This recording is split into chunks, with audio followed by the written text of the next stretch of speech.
Hello बच्चों, नमस्कार। तो आज हम लोग शुरू करने जा रहे हैं कक्षा 10 चैप्टर नंबर 2 रसायन विज्ञान अम्ल क्षार एवं लवण का लेक्चर नंबर 2। पिछले वीडियो में हम लोग पढ़े थे अम्ल तथा क्षार किसे कहते हैं और उनके सामान्य गुण के बारे में। इस वीडियो में हम लोग बात करेंगे अम्ल के प्रकार और उनकी भास्मिकता। तो चलिए शुरू करते हैं आज का वीडियो। तो अम्ल के प्रकार की अगर हम बात करते हैं तो प्राप्ति के स्रोत के आधार पर, ठीक, किसके आधार पर? प्राप्ति के स्रोत के आधार पर अम्ल को दो भागों में बांट दिया गया है। एक होता है कार्बनिक अम्ल। कौन सा अम्ल? कार्बनिक अम्ल, कार्बनिक अम्ल।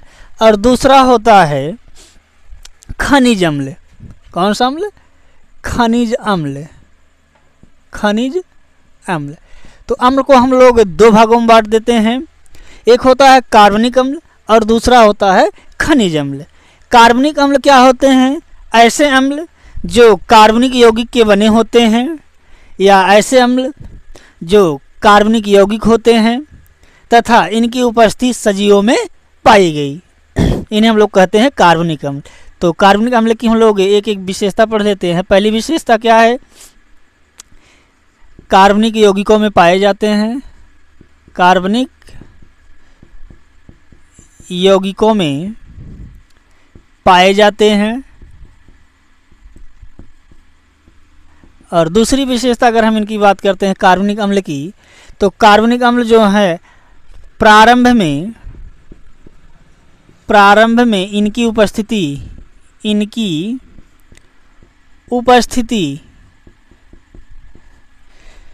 सजीवों से प्राप्त हुई। प्रारंभ में इनकी उपस्थिति सजीवों में पाई गई, सजीवों में पाई गई। अगली विशेषता अगर हम बात करते हैं कार्बनिक अम्ल की, तो कार्बनिक अम्ल प्रायः दुर्बल अम्ल होते हैं। कार्बनिक अम्ल प्रायः दुर्बल अम्ल होते हैं, प्रायः दुर्बल अम्ल होते हैं। और अगली विशेषता की अगर हम बात करते हैं तो जो कार्बनिक अम्ल होते हैं लगभग सभी खट्टे पदार्थों में पाए जाते हैं। तो कार्बनिक अम्ल लगभग सभी खट्टे पदार्थों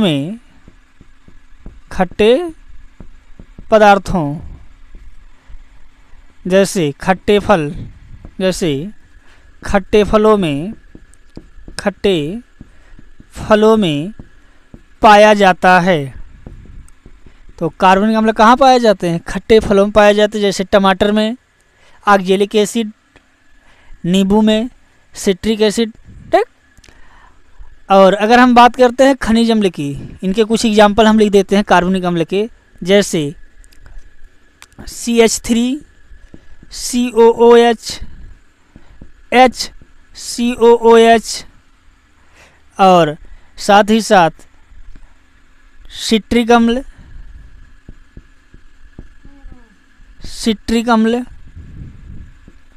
ऑक्जेलिक अम्ल,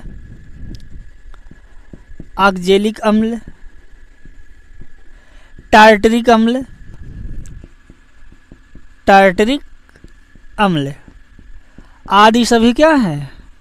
आदि कार्बनिक अम्ल के उदाहरण हैं। कार्बनिक अम्ल के उदाहरण हैं। अगर हम बात करते हैं खनिज अम्ल का, तो खनिज अम्ल खनिज पदार्थों में पाए जाते हैं, या कह सकते हैं कि खनिज पदार्थ पृथ्वी के खनिजों में पाए जाते हैं। तो खनिज अम्ल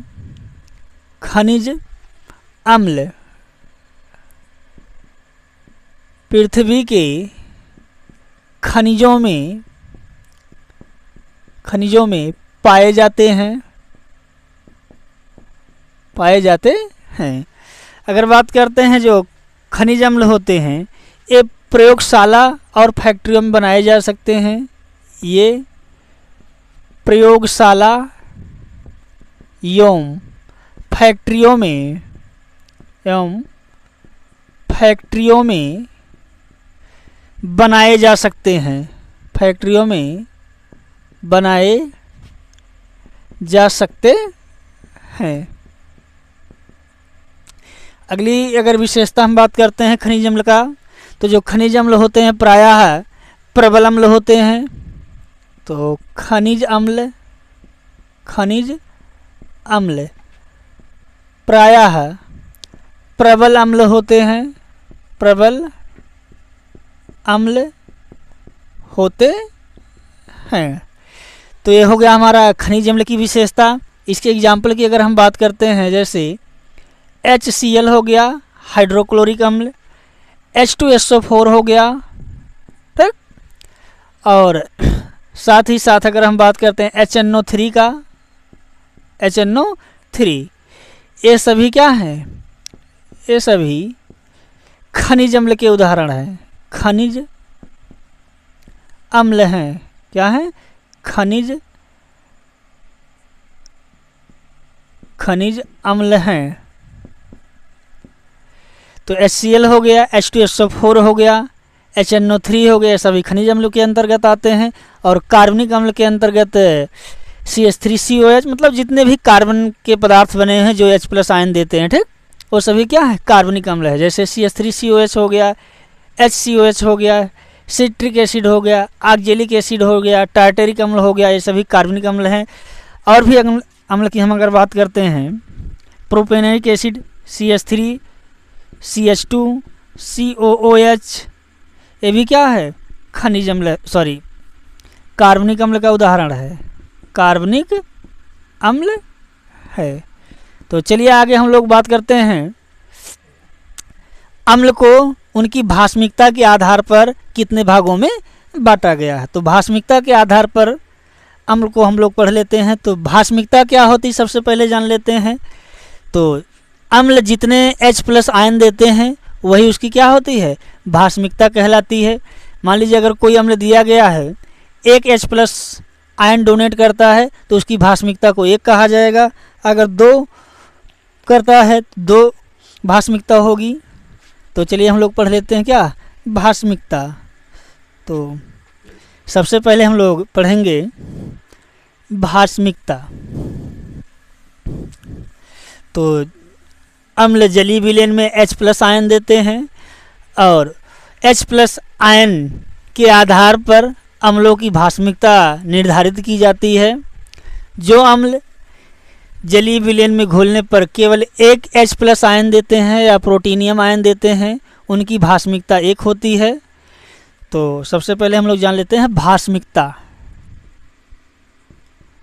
भास्मिकता, तो भास्मिकता क्या है? अम्ल जलीय विलयन में घोलने पर H+ आयन देते हैं। तो जब अम्ल को जलीय विलयन में घोला जाता है, जितने H+ आयन देते हैं वही उसकी क्या होती है? भास्मिकता कहलाती है। तो अम्ल को भास्मिकता के आधार पर 3 भागों में बांटा गया है। अम्ल की भास्मिकता,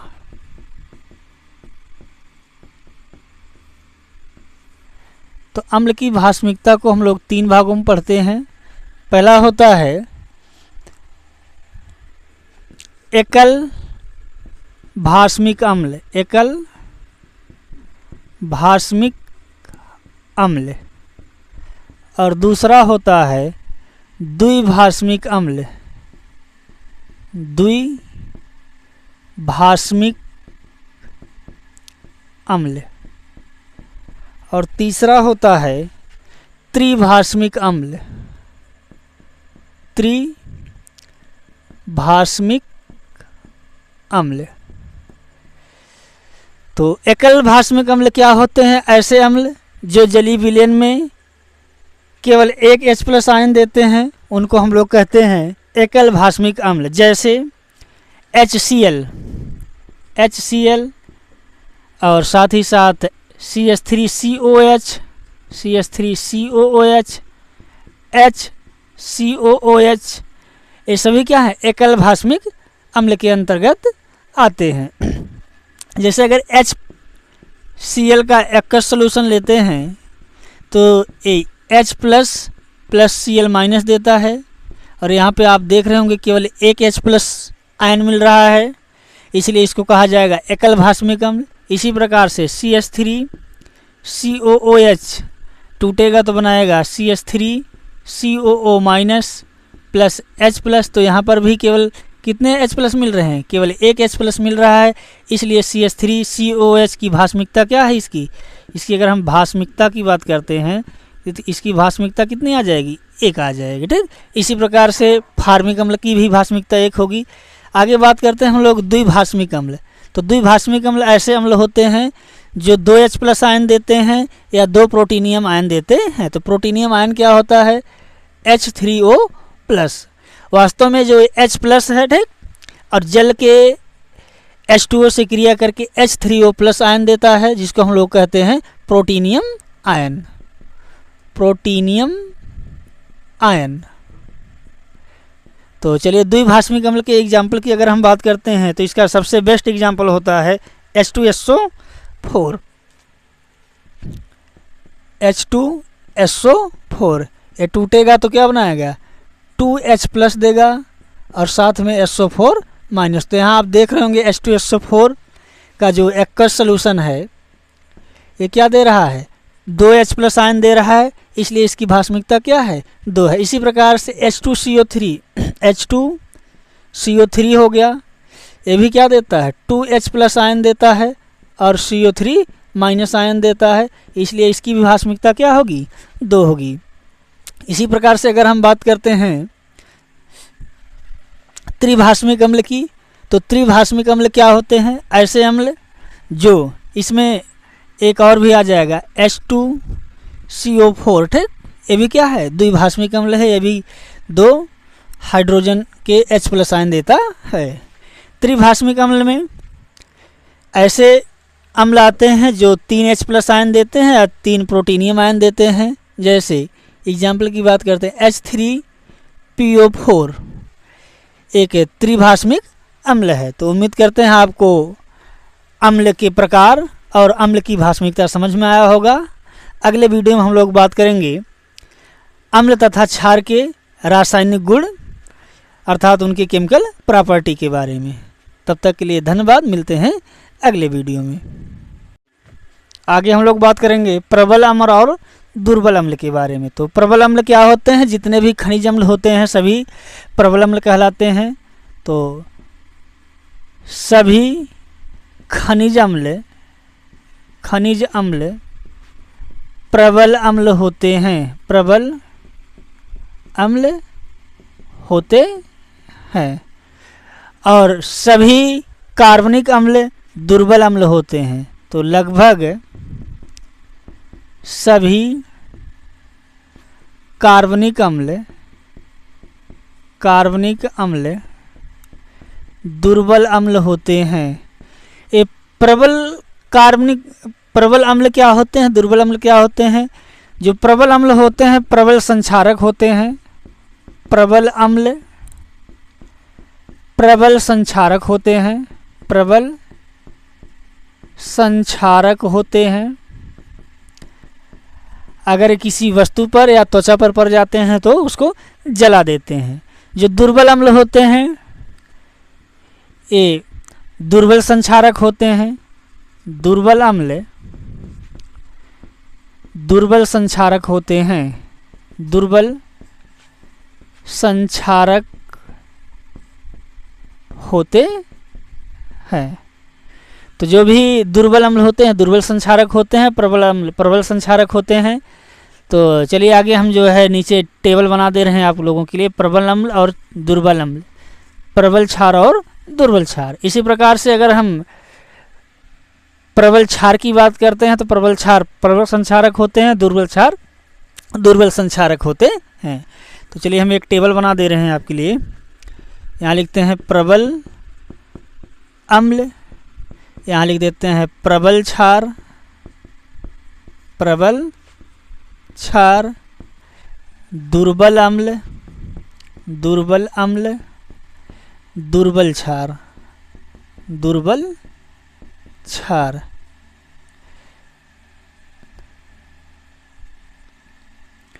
तो प्रबल अम्ल के अंतर्गत अगर हम लोग बात करते हैं तो इसका सबसे बेस्ट एग्जाम्पल होता है H2SO4, जिसको हम लोग कहते हैं सल्फ्यूरिक अम्ल। सल्फ्यूरिक अम्ल, तो सल्फ्यूरिक अम्ल क्या है? प्रबल अम्ल है। अगला हम लोग बात करते हैं HCl, तो HCl भी क्या है? हाइड्रोक्लोरिक अम्ल है। हाइड्रोक्लोरिक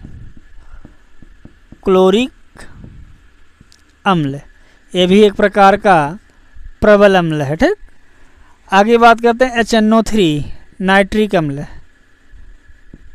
नाइट्रिक अम्ल, ये भी क्या है? प्रबल अम्ल होता है। ठीक, इसी प्रकार से प्रबल क्षार की बात करते हैं तो सबसे प्रबल क्षार होता है KOH, इसका नाम है पोटेशियम हाइड्रोक्साइड। Potassium hydroxide. और दूसरा होता है NaOH। ठीक, NaOH भी क्या है? Sodium hydroxide. Sodium hydroxide, sodium hydroxide, sodium hydroxide और पोटेशियम हाइड्रोक्साइड, सोडियम हाइड्रोक्साइड और कैल्शियम हाइड्रोक्साइड, COH का whole twice. Calcium hydroxide,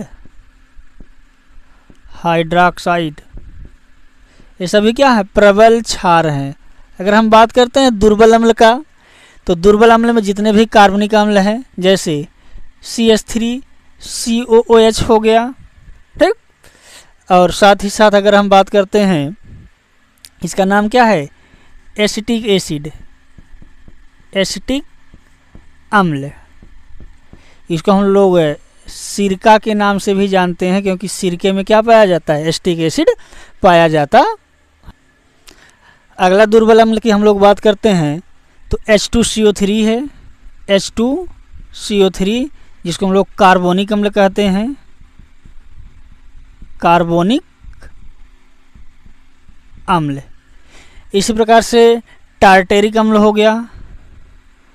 tartaric अम्ल, ये भी क्या है? एक प्रकार का दुर्बल अम्ल है। आगे बात करते हैं दुर्बल क्षार की, तो दुर्बल क्षार क्या होते हैं?